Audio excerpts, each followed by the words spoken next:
রাজ্য স্তরের প্রতিযোগিতায় বাঁকুড়ার নাম উজ্জ্বল করল ছাতনার অন্বেষা। রাজ্য স্তরের ছবি আঁকা প্রতিযোগিতায় সফলভাবে উত্তীর্ণ হয়ে বাঁকুড়ার নাম উজ্জ্বল করল ছাতনার মেয়ে অন্বেষা। এবার সমগ্র শিক্ষা মিশনের রাজ্যব্যাপী কলা উৎসব 2024-এর ভিজুয়াল আর্টস বিভাগে রাজ্য স্তরে দ্বিতীয় হল ছাতনা ব্লকের ঝাঁটি পাহাড়ি এলাকার মেয়ে অন্বেষা রক্ষিত। সম্প্রতি কলকাতার সল্টলেক যুবভারতী ক্রীড়াঙ্গনে স্কুল শিক্ষা দপ্তরের রাজ্য স্তরের এই প্রতিযোগিতায় সে দ্বিতীয় স্থান অধিকার করে। অন্বেষার ছবি আঁকার বিষয় ছিল মাটির ঘরে মাটির মা, অর্থাৎ বাঁকুড়ার আদিবাসী সম্প্রদায় পরিবারের বাড়ির সাথে আদিবাসী নৃত্য ধামসা মাদলের এক দৃশ্য। আর এই অভিনব ভাবনায় আসে সাফল্য। ছাতনার ঝাঁটি পাহাড়ি প্রীতি কল্যাণ উচ্চ বালিকা বিদ্যালয়ের 10ম শ্রেণীর ছাত্রী অন্বেষা পরিবারের পাশাপাশি খুশির হাওয়া তার স্কুলেও। এই দিন অন্বেষার মা শম্পা রক্ষিত জানান, মেয়ে 4 বছর বয়স থেকেই ছবি আঁকা শুরু করে। আজ মেয়ে এই সাফল্যে পাওয়ায় আমরা খুব খুশি। অন্বেষার অঙ্কন শিক্ষক দিব্যেন্দু কুণ্ডু বলেন, অন্বেষার ছবি আঁকার প্রতিভা প্রথম থেকেই, আমরা তার মধ্যে শিল্পসত্তার অভ্যাস পাই। আগামী দিনে সে আরও এগিয়ে যাবে এই আশা রাখি।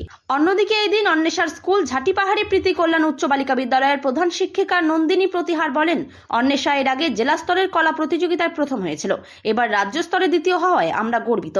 তবে এত সবের মধ্যেই অন্বেষার ইচ্ছা ভবিষ্যতে সে ছবি আঁকা নিয়েই প্রতিষ্ঠিত হতে চায়। পশ্চিমবাংলা সমগ্র শিক্ষা মিশনে কলকাতাতে স্টেট লেভেল কলা উৎসবে আমি দ্বিতীয় হয়েছি ভিজুয়াল আর্টসে। বিষয়টা ছিল একটা সাঁওতাল বাড়ি ছিল, যেটাতে ওই একটা সাঁওতাল মা তার সন্তানকে তাদের কালচার বা সংস্কৃতি সম্পর্কে পরিচয় করিয়ে দিচ্ছে। হ্যাঁ, প্রত্যন্ত গ্রাম থেকে স্টেটে গিয়েছি, খুব ভালো লাগছে। আমার বাবা মা, মাস্টারমশাই, স্কুলের দিদিমণিরা অনেক সহযোগিতা করেছেন, তাদের জন্যই, তাদের আশীর্বাদে আমি এখানে গেছি। ভবিষ্যতে আমি এই ভিজুয়াল আর্ট মানে ছবি আঁকা নিয়ে এগোতে চাই। পড়াশোনা করি, ছবি আঁকি, আমি গল্পের বই পড়তে ভালোবাসি, এগুলো নিয়েই চলে যাই। হ্যাঁ, ম্যানেজ হয়ে যাবে, ইচ্ছে থাকলেই হয়ে যায়। কোন স্কুলে পড়া হয় তোমার? আমি ঝাঁটিবাড়ি প্রীতি কল্যাণ উচ্চ বালিকা বিদ্যালয়ে 10ম শ্রেণীতে পড়ি। আমার নাম অন্বেষা রক্ষিত। অন্বেষা রক্ষিত আমার স্কুলের 10ম শ্রেণীর ছাত্রী। ও কলা উৎসব 2024-এর ভিজুয়াল আর্ট সেগমেন্টেও কম্পিট করেছিল এবং ও জেলা স্তরে প্রথম হয়েছিল বলেই রাজ্য স্তরে ওকে পাঠানো হয়েছিল।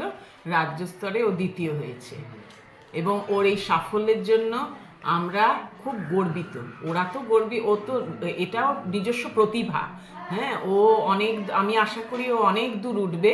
হ্যাঁ, এবং ওরও ইচ্ছা আছে এই নিয়েই পড়াশোনা করার। তো ওর এই সাফল্যের জন্য সত্যি আমরা খুব গর্বিত স্কুলের পক্ষ থেকে। ও তুলে ধরেছিল হচ্ছে সাঁওতাল মা তার শিশুকে কোলে নিয়ে রয়েছে একটি মাটির ঘরের মধ্যে, এবং ও ঘরটা বানিয়েছিল 3 ডাইমেনশনালি, মানে একদম মাটি, কাঠ, খড় এই সমস্ত উপকরণ দিয়ে। আর ওই ফিগারগুলো মূলত আঁকা দিয়েই করেছিল। হ্যাঁ, রাজ্য স্তরে দ্বিতীয় হলো এবং বাঁকুড়া জেলাতেও এটা মানে একমাত্র এই সাফল্যটা আনতে পেরেছে রাজ্য স্তরে। যে কোনো কম্পিটিশনেই রাজ্য স্তরে কম্পিট করাটাই একটা বড় কথা, তার মধ্যে ও সেকেন্ড হয়েছে বলে আমি ভীষণ খুশি, খুব খুশি। এবং তবে আমরা আশা করেছিলাম ও যেরকম ধরনের ওর পারফরমেন্স, তাতে আমরা আশা করেছিলাম যে ও হয়তো রাজ্য স্তরে পাবে। আর আমাদের স্কুলকে ও রিপ্রেজেন্ট করে আমাদের নাম করে, স্কুলের নাম করেছে, গর্বিত করেছে আমাদেরকে সকলকে। হ্যাঁ, আপনার নাম? আমার নাম নন্দিনী প্রতিহার, আমি এই স্কুলের হেড মিস্ট্রেস। ঝাঁটি পাহাড়ি পিকে গার্লস হাই স্কুল আমাদের স্কুলের নাম। আপনার মেয়ে এই যে রাজ্য স্তরের প্রতিযোগিতায় দ্বিতীয় স্থান অধিকার করেছে, কি বলবেন, কেমন লাগছে? আমি তো মা হিসাবে খুবই গর্বিত। তো যাই হোক, গত 15 এবং 14-15 নভেম্বর যে কলকাতা যে যুবভারতী ক্রীড়াঙ্গন সল্টলেকে যে জাতীয় কলা উৎসব অনুষ্ঠিত হলো, তাতে মেয়ে চান্স পেয়েছিল। তো সেখানে রাজ্য স্তর থেকে দ্বিতীয় পজিশন পেয়েছে। তো ও ছোটোবেলার থেকেই আঁকার দিকে একটু বেশি নেয়, আমরাও তাকে সেইভাবেই ওকে ইন্সপিরেশন দিয়েছি যে যেন ভালোভাবে আরও এগিয়ে যেতে পারে, সুযোগ করে দিয়েছি। তো সকলের আশীর্বাদ এবং ভালোবাসার কষ্ট হচ্ছে। মাস্টারমশাইদের দোষ। আচ্ছা, প্রথাগত শিক্ষার থেকে বেরিয়ে মেয়ে রাজ্য স্তরে সেকেন্ড হয়েছে, তো সেক্ষেত্রে তো একটা ভালোবাসা বা গর্বের বিষয় থাকে, কি বলবেন? এতে মানে আনন্দ তো হচ্ছেই, গর্ব ভালোবাসা আছেই। তো এটা ভালো যে এই বয়সেও বুঝতে পেরেছে যে প্রথাগত শিক্ষা থেকেও বেরিয়ে আরও কিছু করা যায় এই সময়ের মধ্যেই। তো ওরও ইচ্ছা, আমাদেরও ভালোবাসা, ওকে এগিয়ে নিয়ে যাওয়ার জন্য সাপোর্ট মাস্টারমশাই, গুরুজন সকলের আশীর্বাদে। কত বছর থেকে?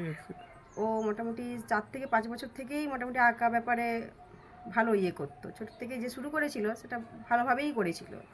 আমরা বুঝেছি যে না, ওর দিকে ওর খুব ন্যাক আছে। তারপরে কি এই পথ চলা? হ্যাঁ, তারপর কন্টিনিউ সেই পথ চলছে। এর আগে তো আরো পুরস্কার পেয়েছে। হ্যাঁ, এর আগে মানে ও প্রতি বছরেই যেখানে যা কম্পিটিশন হয় আমাদের লোকাল এলাকাতে আমরা সব জায়গায় নিয়ে যাই। তো মোটামুটি ভালো পজিশন সব জায়গাতেই হয়। কোন বিভাগে এটা পুরস্কারটা পেয়েছে? এটা হচ্ছে আপনার ভিজুয়াল আর্টসের সেকেন্ড পজিশন।